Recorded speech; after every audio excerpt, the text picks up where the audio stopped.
মুরাদনগরে অন্তঃসত্ত্বা স্ত্রীকে গলা কেটে হত্যার অভিযোগ স্বামী গিয়াসউদ্দিনের বিরুদ্ধে। হাফেজ নজরুলের তথ্য ভিডিও চিত্রে বিস্তারিত। কুমিল্লার মুরাদনগরের শিল্পী আক্তার নামের এক অন্তঃসত্ত্বা গৃহবধূকে গলা কেটে হত্যার অভিযোগ উঠেছে স্বামীর বিরুদ্ধে। 29 এপ্রিল সকাল 10টার দিকে মুরাদনগর সদর ইউনিয়নের মধ্যনগর গ্রামের কেন্দ্রীয় জামে মসজিদ সংলগ্ন গিয়াসউদ্দিনের ঘরে এই ঘটনা ঘটে। স্বামী মোহাম্মদ গিয়াসউদ্দিন ওই গ্রামের মালু মিয়ার ছেলে। ঘটনার পর থেকে সে পলাতক।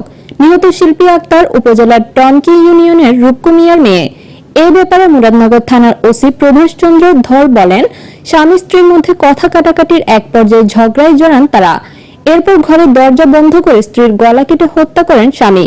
খবর পেয়ে পুলিশ ঘটনাস্থলে গিয়ে রক্তাক্ত অবস্থায় শিল্পী আক্তারকে উদ্ধার করে কুমিল্লা মেডিকেল কলেজ হাসপাতালে প্রেরণ করা হয়েছে।